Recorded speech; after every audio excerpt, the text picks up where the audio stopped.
Good evening, ladies and gentlemen, and welcome to episode number 9 of the Sports Couples Perspective right here on IE Sports Radio, your direct feed for all that is sports. This is me, your boy Larry B. And Cecilia.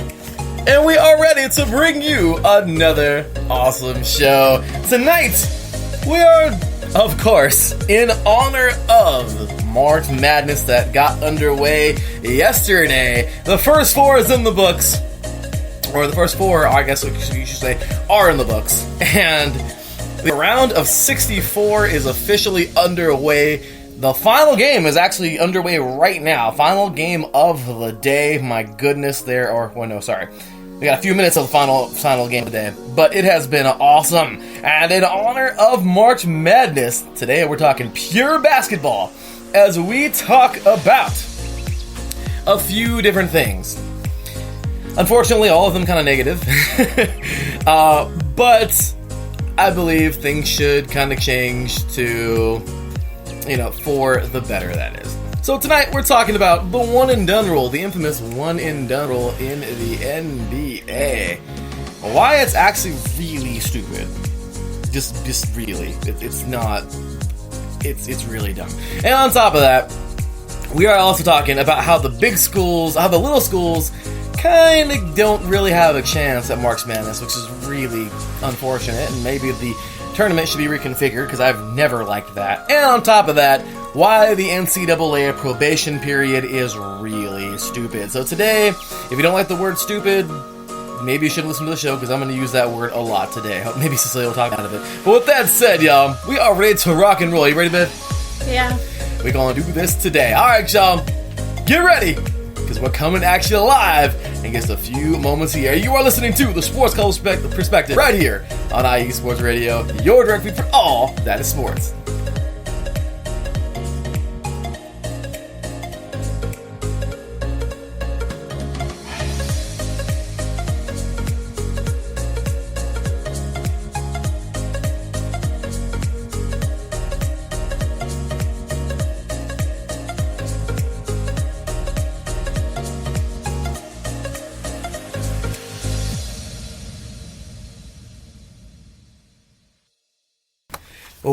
Welcome, sports fans. Well, here we are yet again for another episode of the Sports Couples Perspective. This is gonna be quite the interesting show. It's again, no movie, sorry. Once again, life has been picking up lately. The virus is finally lifting, and things are getting a little bit better, which is awesome. So, back to work, lots of things going on, yay. But same as that time, a little neglectful towards the show, our bad. But we're back at it. We even brought a little bit of cowbell action today, so hopefully you enjoy it. It's gonna be a good one. So with that said, how you feeling tonight, babe? Good. So, this little tournament, as I have, made pretty clear to you in the last couple of days, March Madness. What do you think, babe? We've got all these teams going at it. The men's just got underway yesterday. The women's getting underway on Monday. All kinds of cool things. What do you think so far about all this crazy basketball, college basketball, that is? It's pretty cool. I mean, a lot of games all at once almost. And, yeah, it's pretty cool. Different, right? A little bit of a different tournament. But in that tournament, I've already told Cecilia not to get too excited about it, because there are some negatives, and as always, I feel like each and every week we do this, we're turning Cecilia into an NCAA hater more by the week. Would that be correct to say that? Yes. Sorry. It's just there's a lot of negative that surrounds it when it comes to certain things, and one hit kind of close to home. And we'll talk about that in just a little bit. But starting things off here tonight, we have the NBA, the infamous one and done rule. And this rule is always such a weird one to even speak about, because it's kind of ridiculous. Like, let's just be real. I am not fond of it. I haven't really been fond of it. It hasn't been around for that long, but it's just kind of ridiculous, and I'm just not a fan of it. And of course, we watched a video just a little bit ago by Mike Korzemba, I believe, on YouTube. Give him a follow, Mike Korzemba. That's with a K, Korzemba. Really cool guy. And he was talking about, why he had made a video 2 years ago on why the NBA... The name of the video was Why the NBA Needs to Change the One and Done Rule, and I completely agree with him. And after he watched that video, Babe, how do you feel about the One and Done Rule now? I've obviously got a better understanding of what it's about, and I think they should get rid of it. It's kind of sad, don't you think? Yeah. I mean, realistically, the rule goes like this. There used to be players that went straight from high school to the pros. In most recent history, we have Kobe Bryant and LeBron James. Well, with that said, we have, these players, they're pretty darn good, and they make it. There's also been a couple players in the past, not going to mention any names, but there have been complete busts, draft picks, that came from high school, went to the NBA, and they just simply weren't ready. So the NBA wanted to keep themselves from making bust picks. So what do you know? They make this infamous one and done rule in the most recent history. I think it's only been around for like 10 years, something like that. Actually, somewhere right around there. But you go play now. They make you play 1 year in college, and so that scouts can further see you and see you against a little more stouter competition than in high school, and then they'll draft you. And then I think it's if you're overseas, you have to be 1 year removed from high school. So basically, you got to be 19 to play. It's not like the NFL, where the NFL is like you need to be 21 to play because you need to kind of be a little more grown, and don't go into this league at 18 years old. It's just not safe. But that's how this goes. So when it comes down to it, it's the one and done rule, and so many players have had to go through it. Recent history, we've had Ben Simmons, who thought it was a complete joke in a sense, and basically said that he's learned more. And this is coming from Mike Korzemba from his video, how he was saying that Ben Simmons says he's learned a lot more in Philly playing with the Sixers than he ever did learning the 1 year with LSU, and even in this video. Coach Calipari was even brought into the video, and he even said how, he of course produces a lot of these one and done players because they want to go to him to play at Kentucky, and he even says that the rule needs to go. So when it comes down to it, a lot of these players, what makes it a joke is these players they don't even really got to worry about GPA. They got to maintain their GPA just to stay on the team for a little bit, but when they know that it's over and they're getting ready for that second semester, they don't care. They skip classes, but they don't understand that they're filling. They get priority regs. These athletes get priority regs. They are filling a seat in that class where somebody could be taking that class and needs it to graduate. That's actually serious. And when we start thinking about that, babe, what do you really think now? About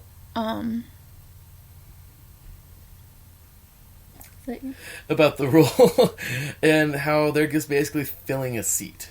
Oh, yeah, I don't think it's cool that they do it that way. They should really rethink that rule and change it, obviously.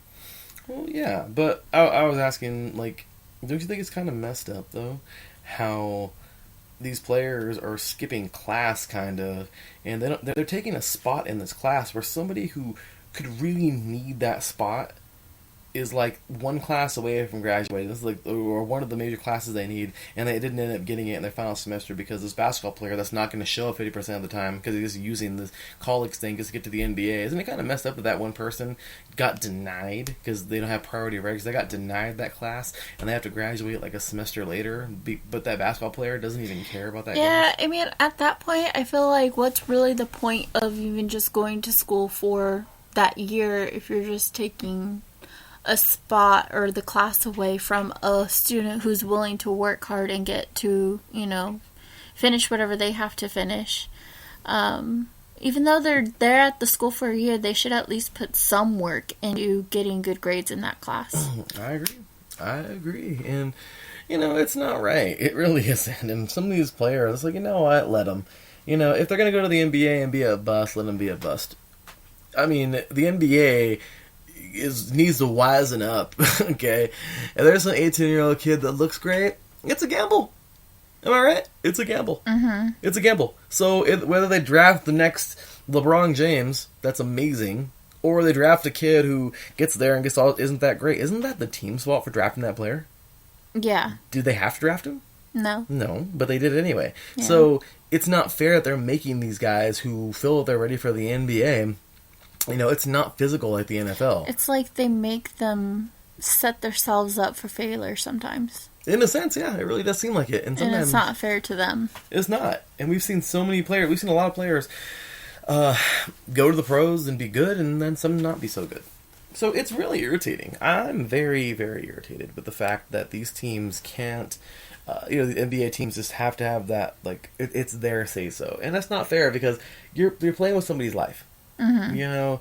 And so the alternative from Mike Korzemba in his video was pretty cool. How he was talking about, maybe the G League, and just so you know, but the G League is like the developmental league, kind of like AAA, AA, single A in baseball. Mm-hmm. That's pretty much it. So you do make some money, but you're like in the developmental league. Mm-hmm. And they used to call it the D League the developmental league, but now they changed it to because it's sponsored by Gatorade, so they call it the G League now. And you know, should these players be going in there first to be seasoned, basically, before they actually jump up? Is that a better alternative, do you think, if they want to play professional right out of high school?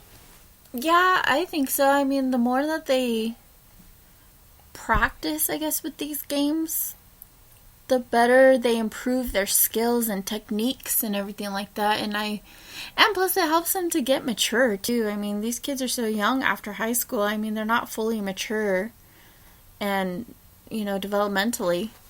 And Absolutely. And it gives them time to, like, I don't know, well, like, yeah, just to get better with everything.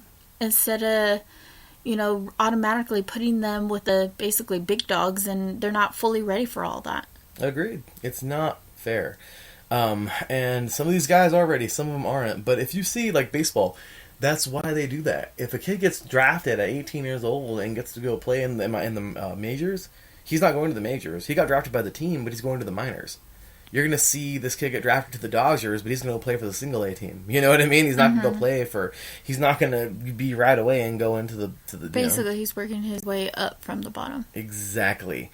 I mean, some of these kids, I'm sure, can get in there. Like, once again, we've seen Kobe Bryant and LeBron James do it, and other players, too. But at the same time, sometimes you can't really... Unless they're truly great, and I guess there's only one way to find out, put them out there, but you know what? Maybe they just need a little bit of work, and maybe if you demote them to the G League for maybe a year or two, or maybe you can start them there, they can come out and be great stars for your team, and they're getting great competition. But at the same time, you have to pay them, and what does everybody want? Everybody wants to go the cheapest route possible, right? Mm-hmm. So the NBA, I'm pretty sure, is looking at it and saying, okay, so anyway, so with that said, Terrence says, good evening, Larry and Cecilia, have an amazing show. Can't tune in because I'm filming high school football, but you'll do amazing. So thank you, sir, appreciate you, man, enjoy the high school game you're filming. But yeah, I just really feel like that's a big thing that kind of just, it needs to change, because that one and done rule is really ridiculous. Mm-hmm. So any last words on that one and done rule, babe? Yeah, I mean, they should just rethink it, and, I was thinking about, too, like, you know, they only go to college for 1 year, and then they get drafted, but what happens when it doesn't work out? Mm-hmm. They have nothing to fall back on. Yeah. At least if they go to school for all 4 years, they have something to fall back on and say, like, hey, you know, it didn't work out in the NBA. Now I have my degree and I can find jobs that way, or, you know, do whatever. I mean, I'm not necessarily saying that, like, they can't go back to school or whatever. You're never too old or too young to go to school. So, I mean, they can go back. But, I mean, at least with that, they had the 4 years to, you know, improve their skills, get an education, and really know what it's like to be an actual adult before they even just go to the NBA right away and then, unfortunately, fail at that. Because the NBA, unfortunately, just sets them up for failure sometimes because they don't make it. I completely agree, man. So I think so too. That really needs to go away, and they need to be. It's either you can come out whenever you want to, or stay your butt in college and play. You know, get better. Michael Jordan played. North Carolina. You know what I mean? Like, a lot of players did that. The college route, and they still did great. They did great. So, yeah. So, I'm totally with it. And great job there. Great analysis at the end. I'm sure that... And I'm sure... I don't know how the rule is with the WNBA, but I'm sure it's probably the same thing. You know, it's not a super physical game. So, I'm pretty sure these young women can come out and play at 18 as well, but the same thing. Maybe they should go get their degree first. You know, a lot of great things can come out of that degree that might not pan out for them the same exact way in the WNBA or in the NBA.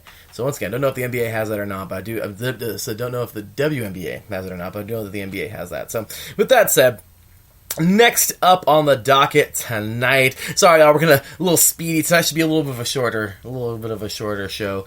But we have here the next rule, and, well, not the next rule, but the next thing we're going to talk about. And this is the Power 5 conferences and how the tournament is a little warped and how I'm just a little irritated about it. So I was trying to explain this earlier to Cecilia. Of course, somebody, you know, she's not the biggest sports fan now. She's definitely turning into one. That's awesome. But, you know, explaining to her college basketball and March Madness and how it all comes together. And it's just really annoying. I've always been annoyed that how these smaller conferences, they really get duped. You know, maybe not duped, but they kind of get screwed. They really do. Because, you know, for instance, in the WAC, like over here where we are, in the, you know, we have the Pac-12, the WAC, the Big West. Well, out of those three conferences, the only Power 5 conference is the Pac-12. So, of course, those schools are packed with talent. There's lots of, you know, big-time players. And it's sad because, you know, the WAC in the Big West, they definitely do have lots of talent, but they're not up to par with those teams in the Pac-12. And it's really messed up that the only way into the tournament for Big West and WAC teams is to literally win their tournament. Where in the Pac-12, just because Oregon State and Oregon are ranked 14 and 24, or, you know, like, they're ranked, and they may lose in the quarterfinal of the Pac-12 tournament itself, they still get a bid just because they're ranked and they're a high-up team. What about California Baptist that you know, lost in the final of the WAC, or you know, UC Davis that lost in the final of the Big West? No, since UCR won the Big West, doesn't matter how good UC Davis is, they're going straight to the NIT, and only the winner of the small conferences gets to go. While in the Pac-12, just because the bigger, better teams are there, they can lose at any given point during their tournament, but they're so heavily ranked that they're going to get an automatic bid to the tournament no matter how good they did in their conference tournament. So when you think about that, babe, what do you really think about that from the NCAA seeding things the way they do with this tournament? I don't know. I don't think it's cool. They should rethink their stuff too. It's kind of messed up. It really is. I am irritated with the fact that it's not right. You know, these teams work hard all year long, and you know, out of I don't know, is there 10 teams in the WAC or something like that? All the teams are good, and I know that all of them can't go, but maybe if those two teams are good enough that year, they may not be ranked, but even the runner-up, I mean, it'd be nice to see them go sometimes too, because maybe they were good enough, you know? But what, just because they're the runner-up, you can't be heavily unranked, or you can't be unranked to get to the tournament, but just because these teams are ranked, they get in, and, you know, I mean, I know some people are probably thinking, like, wow, this guy's dumb, you know, that's just your opinion and everything, but I just felt like, I don't know, I've always felt like this, and I know plenty of others that think like this too, and it's just not right, and I get really irritated when I think, like, wow, really, NCAA, you're gonna not, you know, you're gonna let that happen, like, you know, it's okay, you know, the little schools can't get in, you know, it's only the big schools, so yeah, so that's just kind of an irritating thing, but and then of course, last but not least, well, with that said, Dave, any thoughts or comments on that rule? No, okay. And last but not least, we have the rule that is driving us up the wall. It drove me up the wall for dang sure a couple days ago. When I saw it and I explained it to Cecilia, it was just another thing on her plate of I don't like the NCAA that I threw on there. Like another slice of bacon, because seriously, it really irks me to even think about it, and it's really, really, really stupid. I'm sorry, but this is stupid. So, the way this goes is, and I just want to read this really quick. I'm going to see if I can find it. I know I should have made one before. And I'm just really, I don't know. I'm just really, really annoyed that this is even a thing. Okay? And, I don't even know the rule fully. But there is a probationary period that is really stupid. Okay? So there's a lot of rules that are really dumb. Some of the transfer ones are really dumb. But the one that bothers me the most, at least, well, a lot of them do, but the jump up thing. Okay? This really bothers me. If you jump up, okay? If you jump up from one division to the next, apparently, I've known this for a few years, but you are not able to compete in the season for X amount of years. I think it's 4 years. Until, I guess, you quote-unquote prove yourself or something. There's a probation period. So no matter how good you do in those 4 years, after you jump up from being a D, I don't know, maybe a D3 to a D2, I don't know if that's the case, but I do know that if you jump up from D2 to D1, there is a probation period where you cannot play in the postseason or compete for a national championship title after you move up. And it's a 4-year ban, basically, on a school that did absolutely nothing. They just want to jump up to a higher division because they have enough students. From what I understand, the divisions are all about popularity anyway. So they're a bigger school, they're getting bigger, better athletes, they're bigger programs, they're better programs, and they make the jump to D1, but oh no, you can't do that no more, because if you jump up to D1, don't forget there's a 4-year period now where you can't compete for a title. Babe. Okay. So, Cecilia, of course, has worked at CBU. I went to CBU. And, I'm a big Lancer fan. And, she's not necessarily a fan of sports or anything like that. But I did let her know about what happened recently to the women's basketball team. Ladies and gentlemen, let me explain to you what the Cal Baptist, or the California Baptist women, have done. This women's team not only won the first ever conference title, a WAC title, in CBU history, okay, but they've also done some really cool stuff as well, and I'm going to read this right off of their Twitter. California Baptist is the first program since UConn, 2018, to go undefeated in the regular season while also winning a conference tournament championship.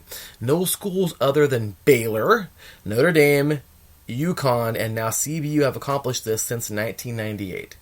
Gino Auriemma has created a powerhouse at UConn. Notre Dame women's basketball has always been good, and Baylor women's basketball, they have been great as well.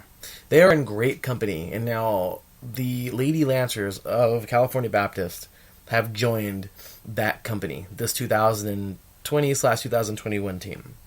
Okay, let me read this also. This comes from SI, so Sports Illustrated College Hoops, and the Lancers retweeted it. But it's been nearly 40 years since a men's or women's team went undefeated and didn't play in the NCAA tournament. 3 years after joining D1, WAC champ Cal Baptist has changed that. Okay, I'm not quite sure what they're talking about in here, but it says Cal Baptist undefeated and uninvited to the dance. So let's go ahead and read this little article real quick. This is by Kevin Sweeney. Okay, it was written March 3rd, 2020. Undefeated and uninvited to the dance. California Baptist introduces itself to the world, or to the college hoops world. Okay, it's Thanksgiving 2019 in America, but 8 Division I women's basketball teams are north of the border in Victoria, British Columbia for the Greater Victoria Invitational.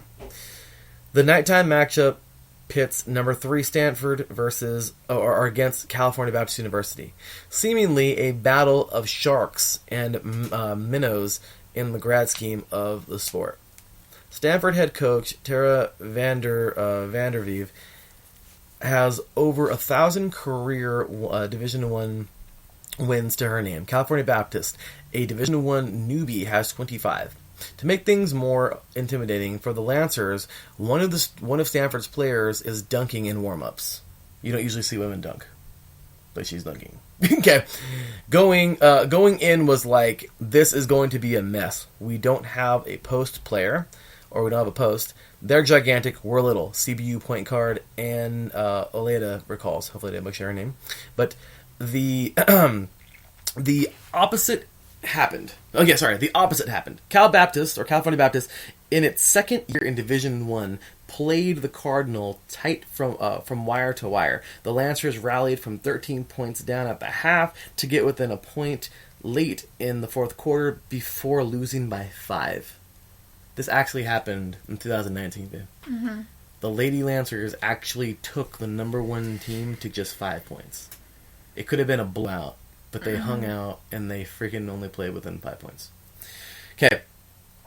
The look on Stanford people's faces, they were just like, what is happening? Who are they? Gardney Sidney Palma says.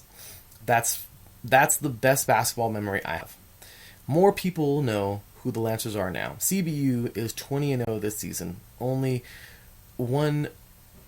of only 2 women's teams in the nation is in the nation still undefeated. So sorry, y'all. The other, Bucknell, has dealt with several pandemic-related disruptions, which sucks, and has played just 8 games. California Baptist, is the only team outside of a major conference in the last 5 years to start 5-0, joining UConn, Louisville, Mississippi State, and NC State in that exclusive club. It's won conference games by an average margin of 20.1 points and has clinched the WAC regular season title. The Lancers are number 87 in the NCAA's net rankings and number 8 in the most recent College Insider mid-major top 25. Yet no matter what happens in the CBU's final 2 regular season games and the WAC tournament in Las Vegas, of course they won that, you won't see the Lancers in this month's NCAA tournament field.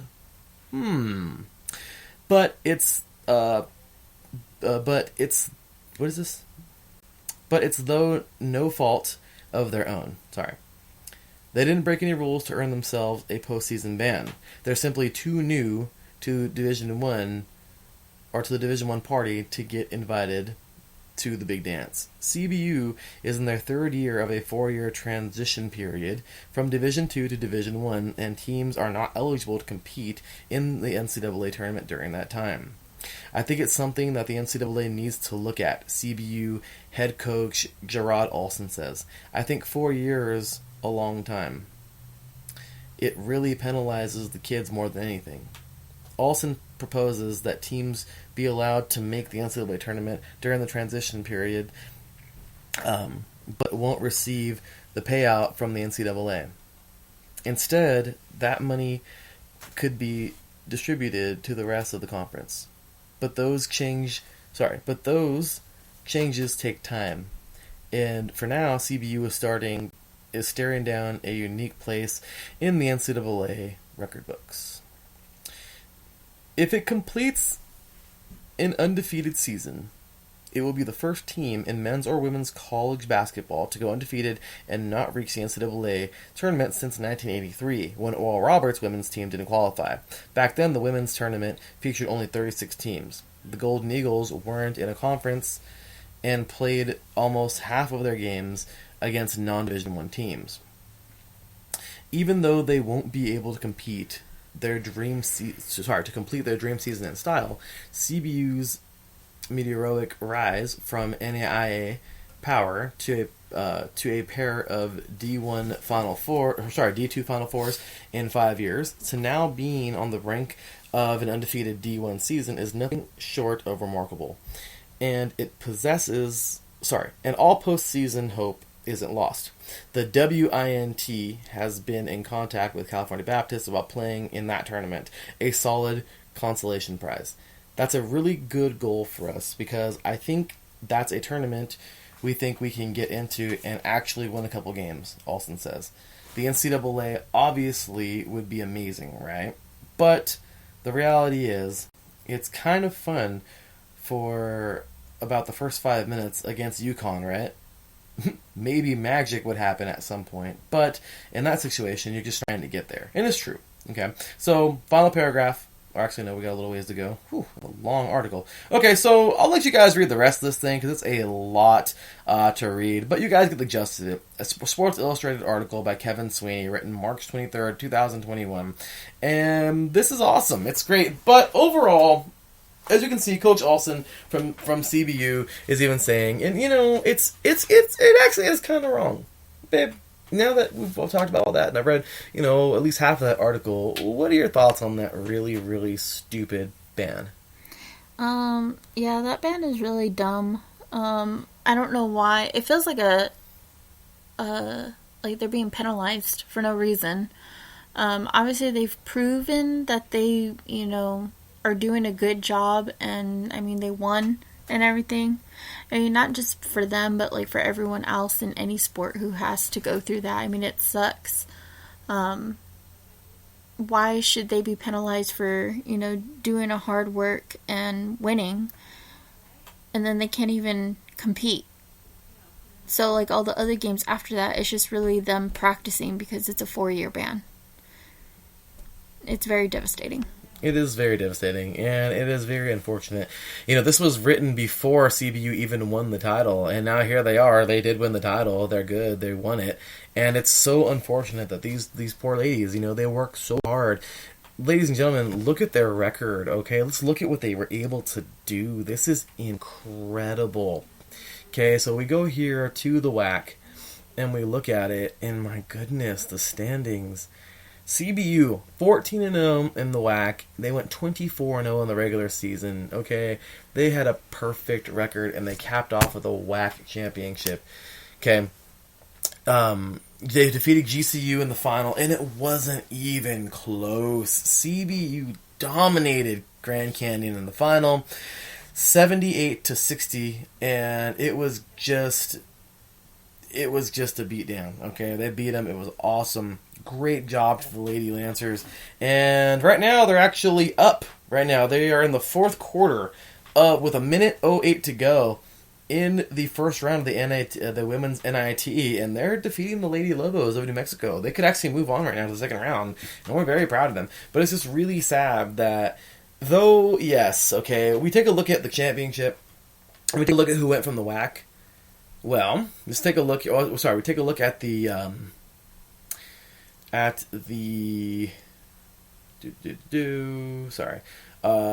to find my darn brackets here. But we take a look here at March Madness, the women's bracket, okay? And this does get underway, as we were saying. I think it gets underway on Sunday. So it gets underway, this Sunday. But we take a look at the women's bracket, and who goes from the WAC? UVU. Okay?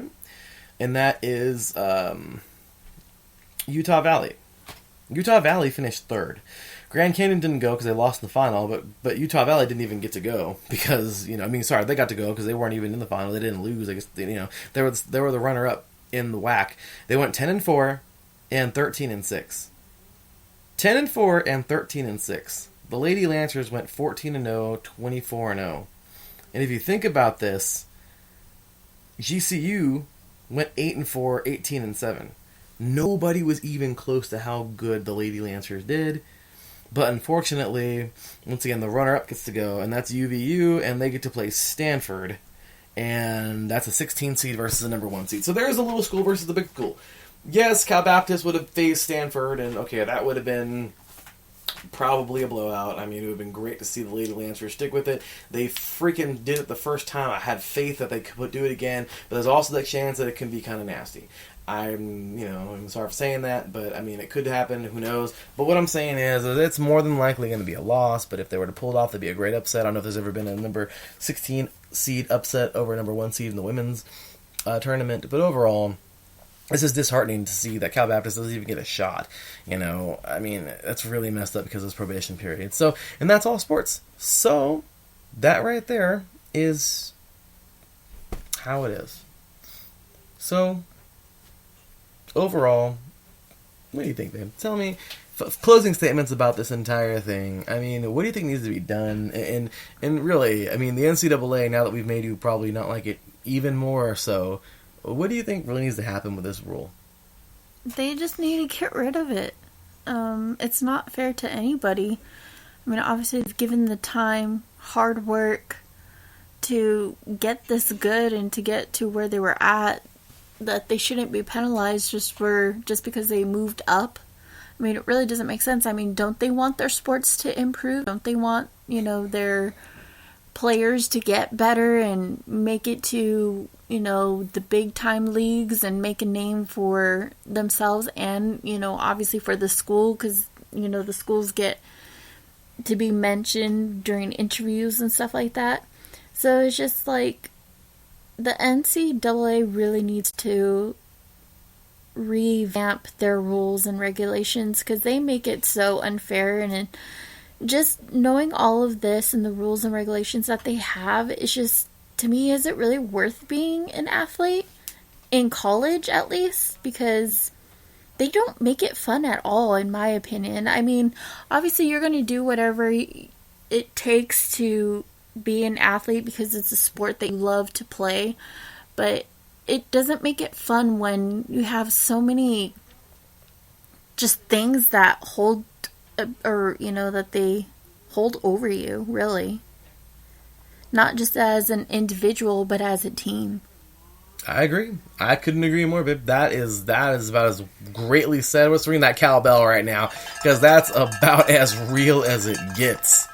I seriously think that was probably the best statement I think I've ever heard about the NCAA, because it's sad. Okay, there are plenty of great things.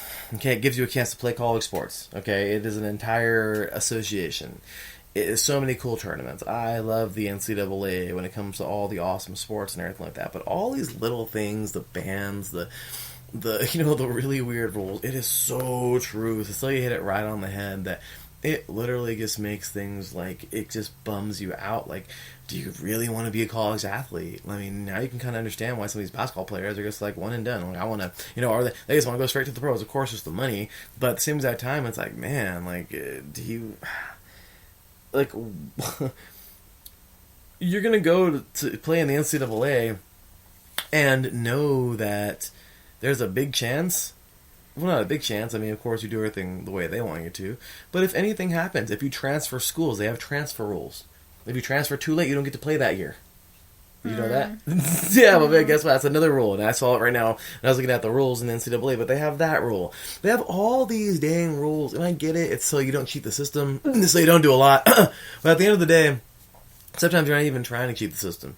You're just trying to do things the right way and play and make it to the professionals. Maybe that's not even your goal. Maybe you're just trying to play through college because, you want to play college ball while you're going through your program. I mean, it's just really annoying, though, that it's true. There are so many different rules and regulations, and it just literally, I just feel like it's a big turnoff when you think of the NCAA and sports. So it's disheartening. And as for the Lady Lancers, I am just so bummed. Cecilia and I are so bummed because these ladies have fought so hard and they've done so well. And though they might not have been competitive in the tournament, so what? They made it to the dance. They made it. And that's where you want to go. They get a chance to play on the biggest stage of all college basketball. You can't get any bigger than March Madness. That is the Division I tournament. And here they are at 24-0. Perfect season. And they're playing in the women's NIT, which is like the runner-up tournament. It's not even the big tournament. It's a smaller tournament. For the teams who didn't get invited. For the teams who didn't make it to the big tournament. And as a matter of fact, the final score is in. Ladies and gentlemen, the Lady Lancers of Cal Baptist are headed to the next round, the second round of the women's NIT, defeating the Lady Lobos 90-85. Wow, they did really well. Yeah, they did. They defeated them in the Wilkerson Greens Activity Arena, I believe that's how you say it. Let's see here. Let's take a quick look here at some of these. Let's see. Do they have any stats? Well, they're now 25-0 on the season, by the way. No stats. I wish we could have some stats here of some leading scorers or anything like that. But regardless, these ladies did a great job winning that, and they're now off to the second round of the women's NIT. So congratulations. I'm glad we did the show. I'm glad their game was right during our show, right towards the end. But they did a great job, and you know what? They earned that victory. So, I don't know. Maybe it was kind of a blessing, because what if they go all the way and win a women's NIT? It could be a blessing in disguise. That'd be cool. But regardless, I just feel like they got robbed. No matter what, it's a perfect season. And no matter how they do in the NIT, that's great. Any given day, any team can come out and be good. But it just really, it's disheartening. It really is disheartening to think of how messed up it is that this perfect team got robbed of their chance to take on Stanford. Or who knows where they would have been seated, but, you know, maybe it would have been against Stanford. But the team that they had already come within 5 points of just a year and a half ago. So, with that said, it is, you know, I hate to be, I am going to, I don't know. I'm not going to sit here and turn on the NCAA, but I'm definitely going to say that it's just annoying sometimes with these things. It really is. So, So with that said, that's pretty much going to do it for our show here today. But, yeah, with that said, we have 3 things to discuss today, and they're pretty cool topics. So, babe, final thoughts on any of these? No, not really. I think you said it. Yeah, you gave a great statement a little bit ago. That's the truth right there. It's like that. It just makes the NCAA. Is it really worth being a college athlete with all this crap you got to deal with from them? But anyway, so with that said, it has been a fun one, and it's about time to call it. Like I said, it's been a fun one, but a little short and sweet tonight. We definitely had a lot of fun, as always, talking to y'all out there. So hopefully you enjoyed tonight's show, and that is going to do it. So with that said, y'all, you guys know the drill. Cue the music, because we are out of here. Ladies and gentlemen, it has been a fun one here tonight, and we have had a lot of fun talking to ya. And, well, next week we should probably get back to the watching the movies and having our usual routine, but last couple of weeks, like I said, a little craziness in March. I guess you could call that our version of March Madness, but lots of great positive things going on in our lives, and in our life, and everything is awesome. God is great, but yeah, so we'll get back to that coming up. So anyway, but with that said, any last thoughts or comments or anything like that for today's show? Thank you for listening. You guys all take care, be safe, and stay healthy. There you have it, y'all. With that said, that will do it for Cecilia, for myself, Larry B. We will catch y'all next week. Big shout out to our sponsors, Legacy Financial. Gotta show them some love, y'all. Io and Andrew are just 2 people on a mission to help families start their own legacy, their own financial legacy. So give them some love at Simmons Uncut on Instagram and on Twitter at Legacy_Financial and on Facebook at Legacy Financial. And of course, you can follow us at iSports Radio on Twitter, at iSports Radio on Instagram, and iSports Radio on Facebook. We'd certainly like that. Give us a like on there. We'd certainly like that. And of course, show us some love, iSportsRadio.com. That's where you can find us. So with that said, y'all, that will do it for today's show. Until next week, take care. And as always, God bless.